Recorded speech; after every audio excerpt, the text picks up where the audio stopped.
어느 날 제자가 조용히 부처님 앞에 엎드립니다.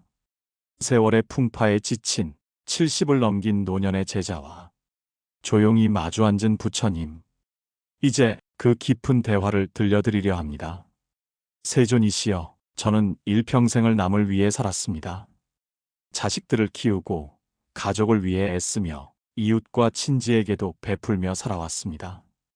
그런데 어느 날 문득 제 안이 텅 빈 것만 같았습니다. 기운도 없고 마음도 지치고 베풀고 나면 돌아오는 건 무관심과 무례함 뿐이었습니다. 이 나이에 이제는 어떻게 살아야 합니까? 계속 베풀며 살아야 하는 것입니까? 부처님은 조용히 미소 지으시며 그대는 참으로 성실한 삶을 살았구나. 자식에게, 이웃에게 세상의 바람을 막아주는 바위처럼 살아왔도다. 그러나 기억하라. 지혜로운 이는 먼저 자기 자신을 보호해야 한다. 어리석은 이는 불타는 등잔에서 기름을 꺼내 남의 등불을 밝혀주려 하지만 결국 자신까지 꺼지고 만다. 그럼 저는 이제는 베풀지 말아야 합니까? 베푸는 마음은 귀하다. 허나 그대여, 때와 사람을 분별할 줄 아는 자가 지혜로운 자라는 것을 기억해야 하느니라. 그대의 말에 귀 기울이지 않고 감사도 모른 채 당연하게 여기며 계속 요구하는 이들에게는 베풀지 말아야 한다. 그런 인연은 목에 칼이 들어와도 친절하지 말아야 할 인연이니라. 세존이시여, 친절조차 베풀지 말라 하시니 그 뜻이 무겁습니다. 정녕, 친절도 해악이 됩니까? 그렇다. 악한 이는 그대의 친절을 먹고 자라나고 어리석은 이는 그대의 자비를 짓밟는다. 사자의 고기는 하이에나에게 줄 수 없고 맑은 샘물은 진흙에 흘러들어선 안 되느니라. 지금 그대의 나이는 70을 넘었으니 더는 누군가의 기대와 요구에 휘둘릴 나이가 아니다. 그러면 저는 이제 인색하게 살아야 하는 것입니까? 그래야 한다. 그러나 그 인색함은 재물을 움켜쥐는 인색함이 아니라 마음을 지키는 인색함이어야 하느니라. 에너지, 시간, 말, 감정. 이제는 아무에게나 써선 안 된다. 그대는 이미 많은 것을 주었고 더는 줄 것이 없을 만큼 살아오니다. 이제는 그대 자신에게 베풀어야 한다. 하지만 세존이시여, 남들이 저를 변했다고 말할까 두렵습니다. 이기적이라 손가락질할까 걱정됩니다. 남의 말에 귀 기울이는 것은 젊은이의 덕이요 노인의 덕은 분별이니라. 사람은 모두 그릇이 다르다. 작은 그릇에 물을 부으면 넘치고 바닥에 뿌리면 흘러 사라진다. 그대의 마음은 귀한 향수 같아서 값없이 뿌릴수록 그 향은 사라지고 말지. 이제는 그대 자신을 위해 향을 남겨야 한다. 제자는 눈을 감고 조용히 읊조리며 이제는 나를 위해 살아도 되겠습니까? 이미 오래전부터 그래도 되었느니라. 그대는 스스로를 돌볼 자격이 있고 그 누구의 허락도 더는 필요하지 않다. 자식에게 미안해하지 말고 세상에 죄 지은 것처럼 자기 시간을 사양하지 말라. 그대가 살아있는 이 하루가 귀하고도 마지막 일 수 있으니 마땅히 그대 자신을 위해 살아야 한다. 세존이시여, 그렇다면 저는 어떻게 살아야 합니까? 어떤 마음으로 남은 길을 가야 합니까? 아무에게도 휘둘리지 말고 자신의 등불을 꺼뜨리지 마라. 잠시 멈추고 고요히 앉아 숨을 바라보고 생각을 놓고 몸과 마음이 머무는 지금에 집중하라. 스스로 등불이 되라. 이것이 내가 마지막으로 남긴 말이니라. 세상에 흔들리지 말고 비판에도 휘청이지 말며 홀로 있어도 외롭지 않은 마음. 그것이 수행의 열매이다. 이제는 누구보다도 그대가 그대의 벗이 되어야 할 때이다. 지금껏 남을 위해 살았습니다. 이제는 나를 위해 그리고 조용한 하루의 평화를 위해 살겠습니다. 부처님의 지혜가 당신의 마음에도 닿기를 바랍니다. 당신은 이제 다른 누구도 아닌 자기 자신을 위해 살아도 되는 시간 속에 있습니다. 평안하시길 바랍니다. 그리하여 오늘은 더 깊은 지혜를 나누고자 합니다. 베풀어선 안 되는 5부류의 사람에 대한 지혜로운 분별의 가르침을 부처님과 제자의 대화 속에서 함께 들어보시겠습니다. 세존이시여, 저는 엿해주는 자가 선한 자요, 받는 자가 불쌍한 이라 여겼습니다. 헌데 이제야 깨닫습니다. 모두에게 다 베푸는 것은 지혜가 아니라는 것을 부디 말씀해 주십시오. 어떤 사람에게는 베풀지 말아야 하는지요? 저 같은 노인에게는 그 분별이 가장 어렵습니다. 잘 물었다, 제자여.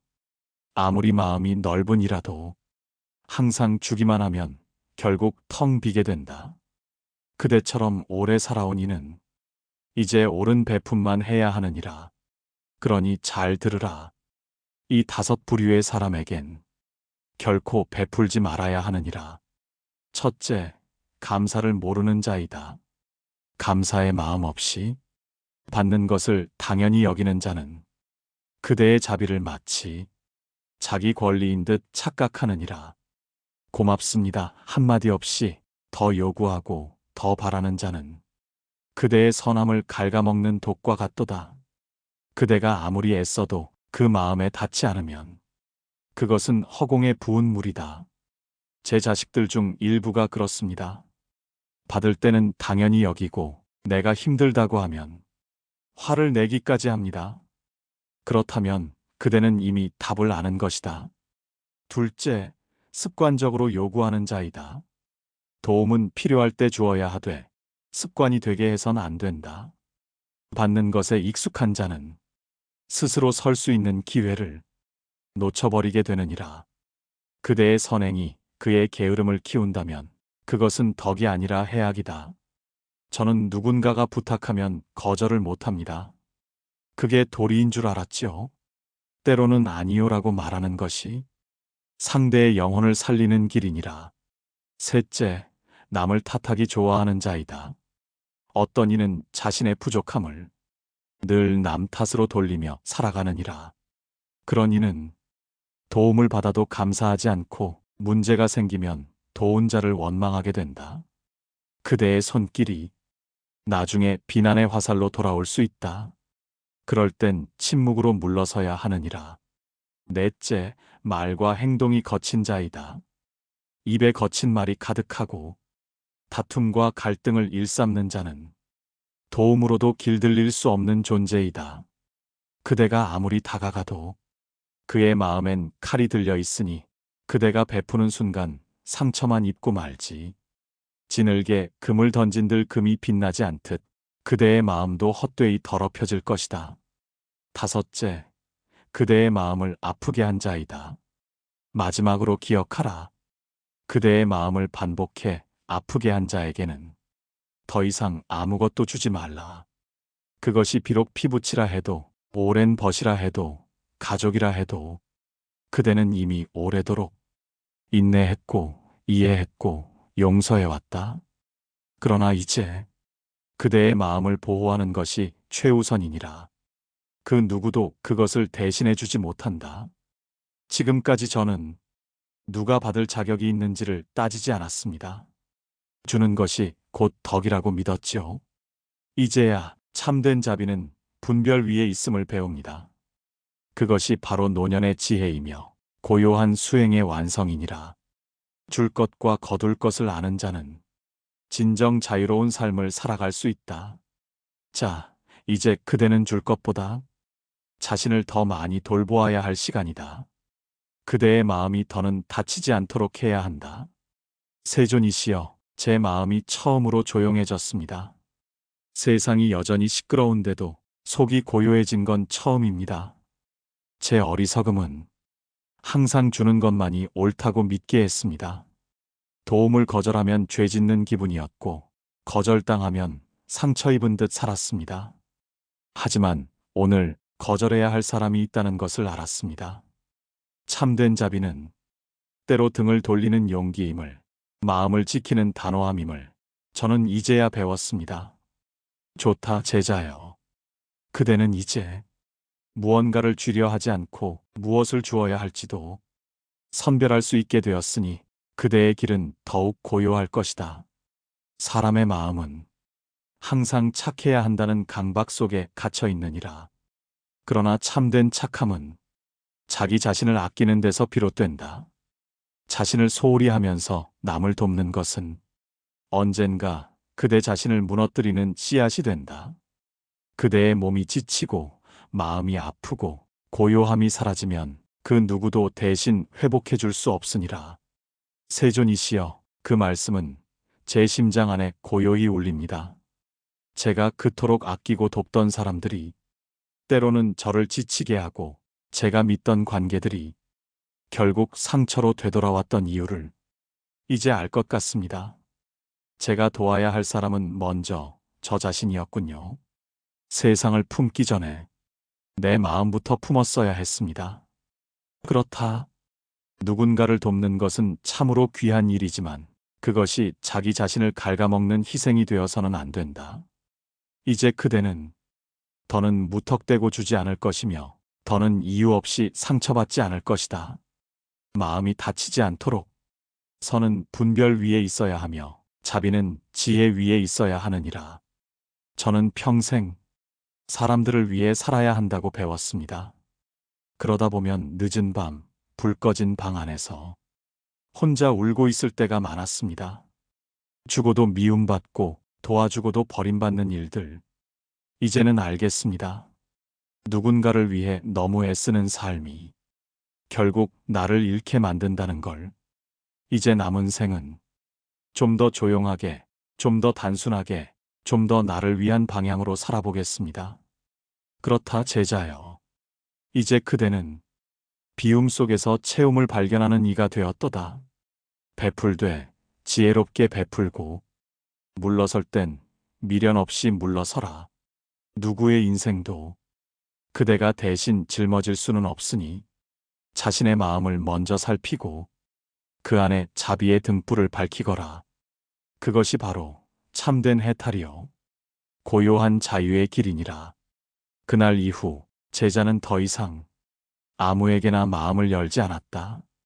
도움을 청하는 소리에 조용히 숨을 고르며 그 사람이 내 마음까지 함께 보듬을 수 있는 사람인가를 살폈다.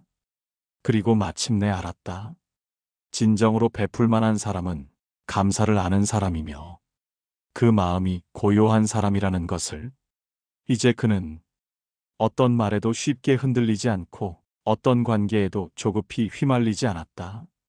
그렇게 그는 늦은 인생에서 비로소 자신의 삶을 되찾았다. 누구에게도 휘둘리지 않는 자유로운 노년. 그는 그 속에서 가장 맑고 따뜻한 평화를 만나게 되었다. 부처님의 말씀을 들은 제자는 오랫동안 입을 다물고 있었다. 무언가 크게 내려놓은 사람만이 가질 수 있는 깊은 침묵이었다. 그는 마치 자신 안에 어지러운 바람들이 하나둘 멈춰가는 것을 느꼈다. 주지 말아야 할 것을 주며 스스로를 상처 입히던 지난 날들이 조용히 떠오르다가 그저 바람처럼 흩어져 갔다. 세존이시여, 그렇다면 이 삶에서 제가 먼저 돌보아야 할 것은 곁의 이웃도 가족도 아닌 제 마음이었던 것이겠지요? 제자의 목소리는 작았지만 그 울림은 참으로 깊었다. 부처님은 조용히 고개를 끄덕이셨다. 눈빛에 머금은 자비는 한 줄기 햇살처럼 따스하게 제자를 감쌌다. 그래야 너는 누구에게도 미움받지 않고 누구에게도 원망하지 않게 되리라. 그날 이후 제자는 말수가 줄었다. 예전에는 누군가의 부탁을 받으면 자신의 사정을 접어두고 먼저 나서곤 했지만 이제 그는 잠시 숨을 고르며 그 부탁이 자신의 마음을 해치지 않는지 살폈다. 그는 자신이 얼마나 오랜 세월 사람들의 기대와 시선에 따라 자신을 갈아넣듯 살아왔는지를 비로소 알게 되었다. 노년의 삶에서 가장 무거운 짐은 외로움이 아니라 내가 나를 소홀히 한 시간들이었다. 그 모든 순간들이 늦게라도 깨달음으로 돌아온 것이 제자에게는 더 없는 은혜였다. 사람은 때때로 누구를 돕느냐보다 누구에게서 물러나느냐가 더 큰 수행이 될 수도 있습니다. 부처님의 이 말씀이 제자의 마음 깊은 곳에 꽃처럼 피어났다. 사람과 사람 사이에서 지켜야 할 경계가 있다는 걸 이제야 알게 되었고, 그 경계를 지키는 것이 결국 자기 자신을 지키는 길임을 그는 깨달았다. 그리고 그는 이제 누군가가 다가올 때마다 그 사람이 진심인지, 감사할 줄 아는 사람인지, 상처를 덜어줄 사람인지 조용히 마음으로 헤아리게 되었다. 그렇게 살아가니 더 이상 상처받을 일이 줄어들었다. 베풀어도 후회가 없고 거절해도 죄책감이 없었다. 사람을 돕는 일은 참으로 귀한 일이지만 그보다 더 귀한 일은 자기 마음을 다치지 않게 지키는 일이라는 것을 그는 이제 몸으로 익히고 있었다.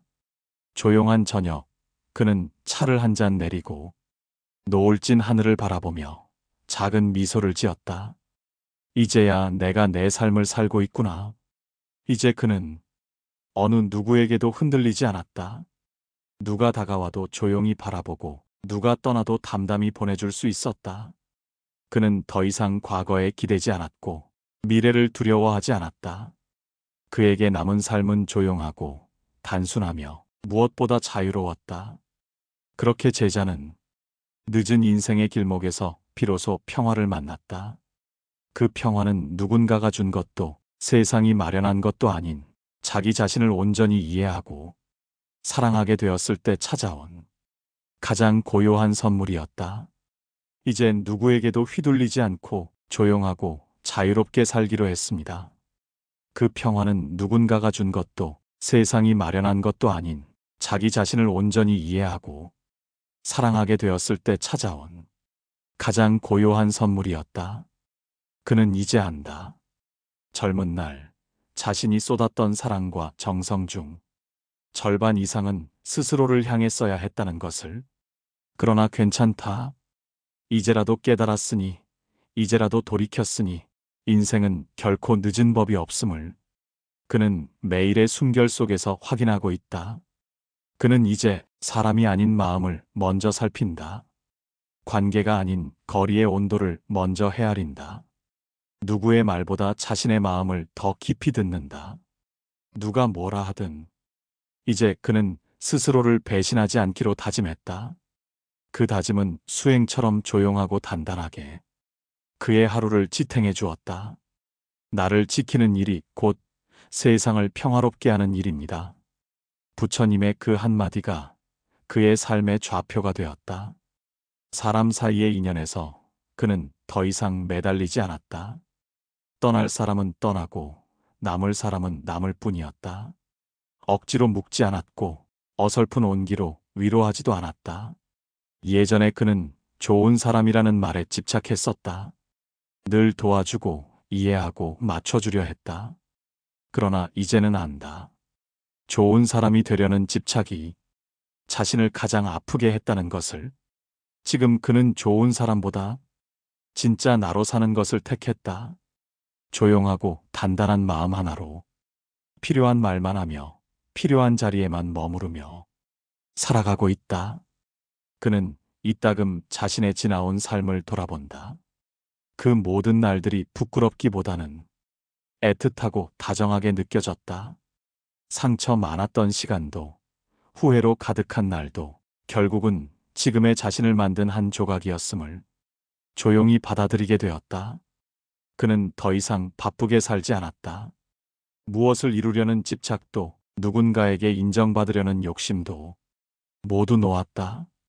비워낸 자리엔 차 한 잔의 여유, 책 한 장의 고요, 그리고 작은 새소리에도 웃음 짓는 마음이 남았다.